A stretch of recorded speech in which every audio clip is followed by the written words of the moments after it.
feel like I can never start one of these update videos without saying, wow, a lot has changed this month. But that really truly is the nature of my business. I'm not sure there will ever be a point where things are just the same all of the time. I am constantly making improvements, and this month that came in the form of acquiring help instead of just committing to doing everything on my own. And it could not be working better. So more on that in a bit. Along with that, if you watched my last update video, you would know that I didn't post anything on eBay, Poshmark, or Depop in the month of February. So of course, sales were incredibly slow in March. And we also had spring break in the middle of the month, so there was an entire week where all of my marketplaces, including Whatnot, were on vacation mode. So technically sales were down there too. But I was pleasantly surprised at the sales that I made in the shows that I did do. I'm really looking forward to sharing those metrics with you again this month. And I'm even going to share a couple of amazing flips that I had on eBay and Poshmark despite sales being down. And of course, explaining how I've been able to pass on about a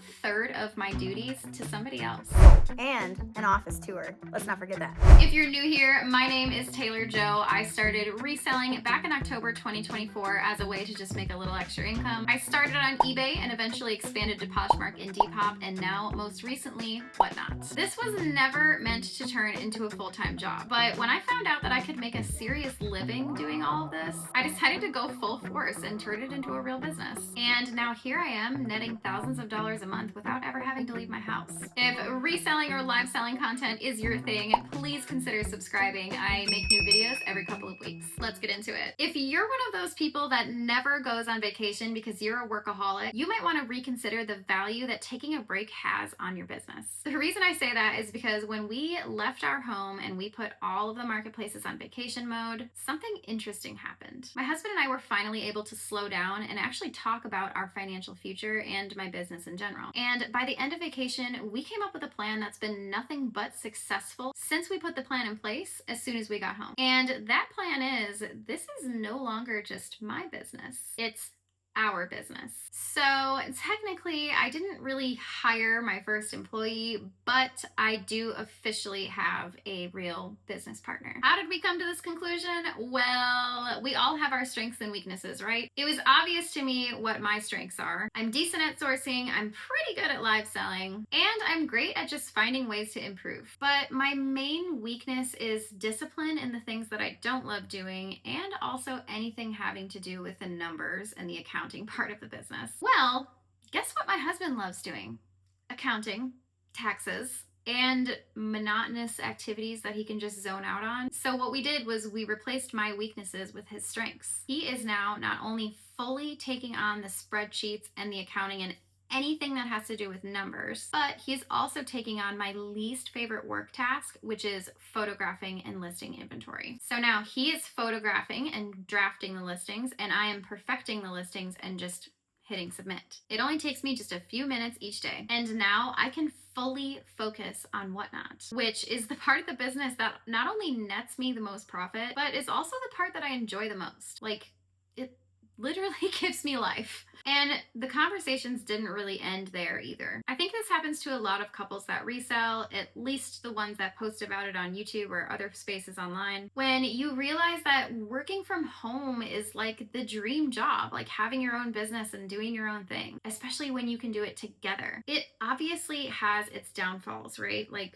taxes and health insurance and retirement funds and all of that complicated nonsense. But not being fearful of being laid off or having to work under someone you don't prefer and being able to have the flexibility to work whenever you want, that's a real game changer. And that's what I've been doing since I started. And you can see where this is going. Our long-term solution here is to focus on how we can potentially turn this into our only source of income. We've pondered multiple different ways that we can make this happen, but I just wanted to let you guys know that oddly, this started off, I mean, I've been recording my progress since the very beginning, and this started off as just kind of like a fun thing that I was sharing if I was going to be successful or not at it. We had no idea that this was going to turn into what it was. So I think we're headed towards that dream job direction, believe it or not. It's just crazy. Anyways, with all of that, I really wanted to talk about business friction, just in case this is something that anyone else is experiencing. And what I mean by that is anything that adds unnecessary difficulty to getting your work done, whether that's extra time, extra steps, mental stress, or tasks that genuinely drain your energy. If there is something in your business that just plain isn't working, taking the extra time to sit down and figure out how you can reduce that friction is worth it. And on the contrary, if there is something that is working really well, it's also worth taking the time to figure out how to refine it, make it better. So not only did it reduce friction for me by taking away two tasks that I prefer not to deal with, and yes, I know that we're extremely lucky that his strengths are my weaknesses and vice versa. And if that wasn't the case, I would still be trying to find a way to reduce the friction. In fact, even just the small step of adding a photo table in our room reduced the friction of me having a sore back every time I photograph clothing on the floor.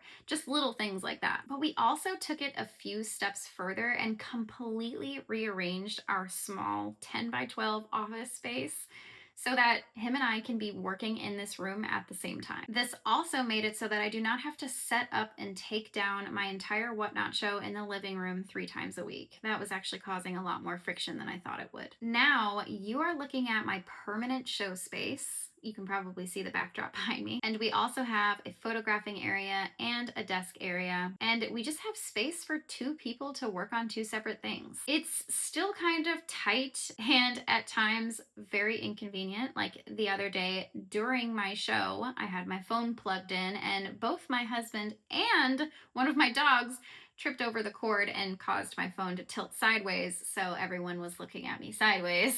But hey, we're still working out the kinks. I'll go ahead and show you guys the new office space. And it's a little bit cluttered because we seriously don't have a lot of space to put stuff, so I will insert that here. All right, here's the grand new office tour. Oh. Welcome to MTV Cribs. My name is Chico, and this is my mom's office. I didn't even realize he was in here. Anyways, all right, this is it. So, right when we walk in here, storage, because that's what we need. My backdrop for my Whatnot show. We have Kramer on the wall. This is where I do my shows. This is a 6-foot folding table. I have my big chair. By the way, all of this is in my like Amazon links, my storefront, that kind of thing. That's from Amazon. This is from Amazon. Anyways, so that is where I film my shows. I've got storage here.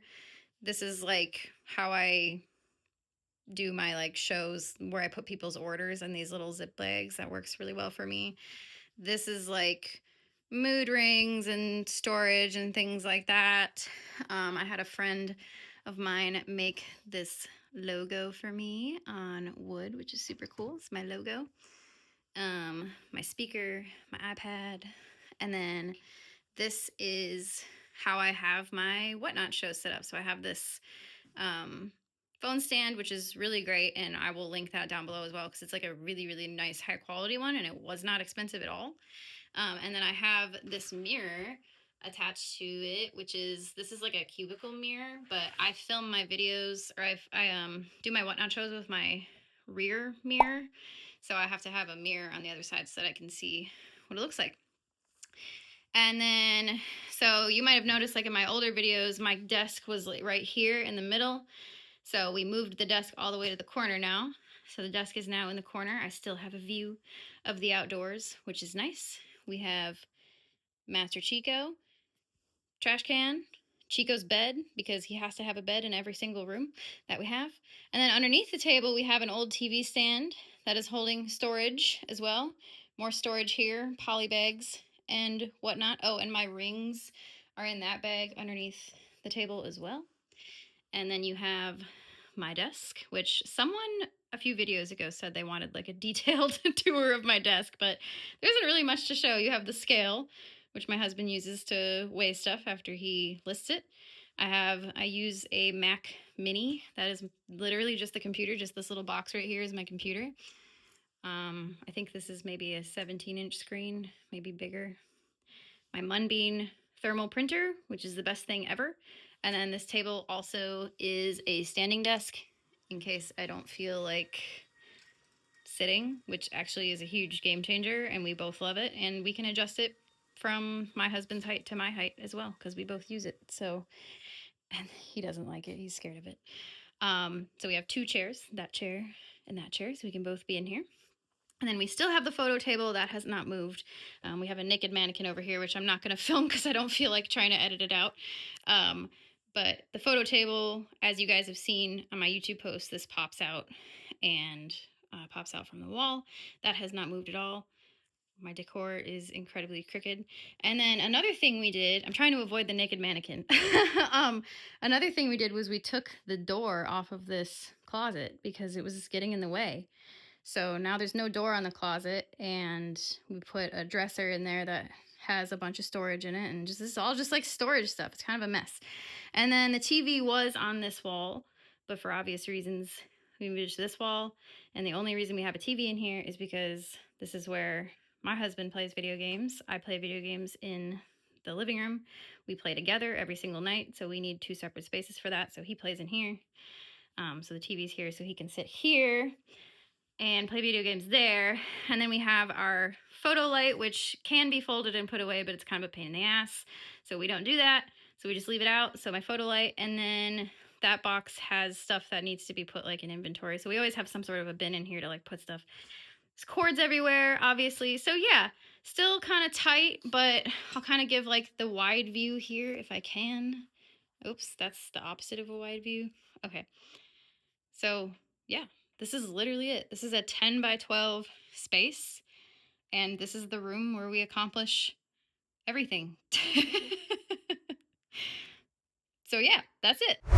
I know you guys enjoy that kind of stuff, so I hope you enjoyed seeing how we have kind of rearranged the space. But now this is a monthly update video, so it's time to talk about the Whatnot metrics for March. And I do want to remind you guys that I was on vacation one whole week this month, so I did not do as many shows. So looking at my Whatnot metrics, I did 10 shows versus in February I did 13. So I would have done 13 shows this month if I was not on spring break. I streamed for 36 hours and 33 minutes, which is only 5 hours less than February.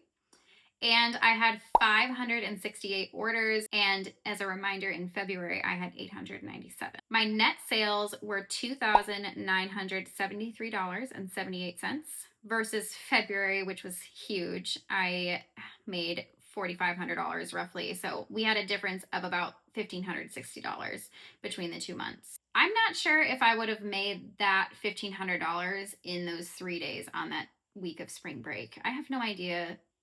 That seems like a lot to me, but I at least kept it pretty consistent. So I'm happy about that. I had an average of 14 buyers per day, which is 4 less than last month, and an average order value of $6.58, which is an increase from last month's $6.28, which is a huge deal to me because that is something that I am currently working on, trying to increase that average order value. Even a few cents makes a difference, guys. This was an interesting metric that I didn't even really think of. I increased my follower account by 485 followers. In February, I increased my follower account by 724.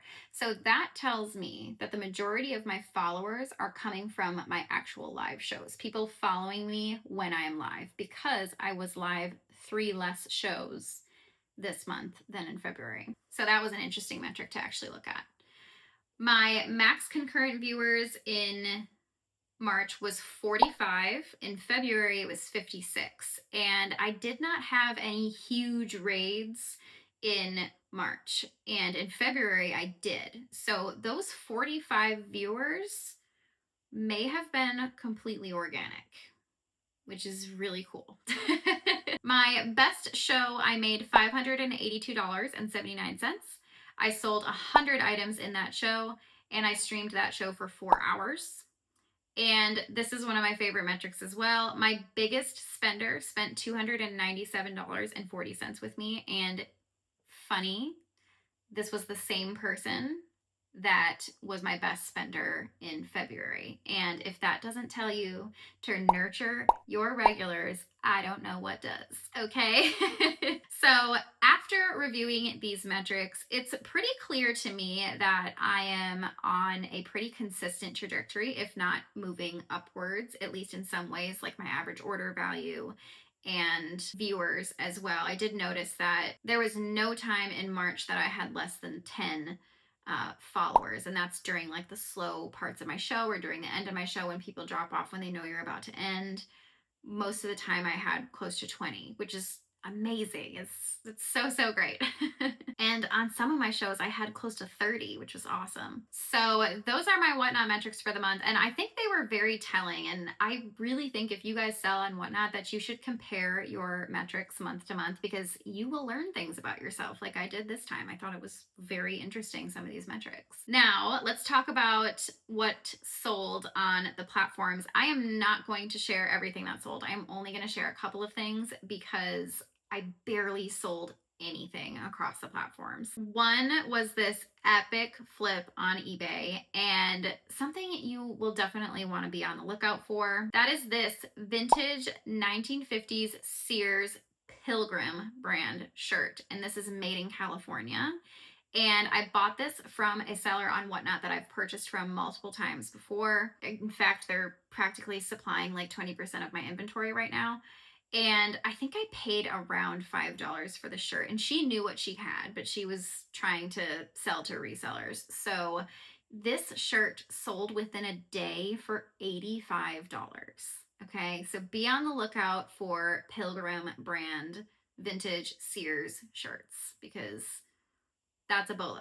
Bolo, bolo, bolo. The other one was a Poshmark sale, and I consider this one exciting because I found this dress at the bins, okay? It was in really good condition. I paid just under $2 for it, and it sold on Poshmark for $40. And I think I had this listed for a few months, so it wasn't like a fast flip or anything, but it is a Anthropologie brand Lost and Wander dress. Really pretty. And I want to show you that this is an AI generated image, and I wanted to share it because this is a really good way, especially on Poshmark and Depop, which are a little bit more style based platforms, to show how an outfit can be styled, which gives people more of an incentive to buy. It just gives them kind of an idea of what it might look like on them. So if you want to use AI to create a model image while also always having a picture of the actual image in the listing, just something you might want to give it a try because it works really well for me. So those were literally the only two things I wanted to share, because the rest of them were just like meh, like just meh sales. And just a little sneakity peekity for next month, because my husband is now helping me. We have been very consistently listing 3 items a day since we got home from spring break, and that is working. Like, if there's anything I can confirm with you guys, listing every single day does give you an algorithm boost. Trust me, my goodness, it is working. 3 items a day. We are now selling a couple items a day. Like, it's working out really well. So just list every day, you guys. It works. And we have some really interesting flips for next month. So I'm really looking forward to next month's update video. And I know this video was like a lot shorter than my other update videos, but hey, that's what happens when you don't list anything. I didn't really have much to share. But I hope that what I did share was useful or helpful to you in any way. And I was really excited to share with you guys that my husband is helping me now. So that was really the main purpose of today's video, was to kind of update you on, the Whatnot metrics, and also that we are kind of changing directions and we're starting to take this more seriously, which is just really not what I expected. So I want to thank all of you guys for being here on this journey with me, and I've gained quite a few subscribers in the last few months, so welcome to my channel if you're new. If you haven't subscribed yet and you've made it this far, please consider doing so. It really helps us out. And if this video was fun or useful to you in any way, please hit the thumbs up button and comment down below whether March was a slow month for you or a busy one. And I'll see you in the next one. Bye!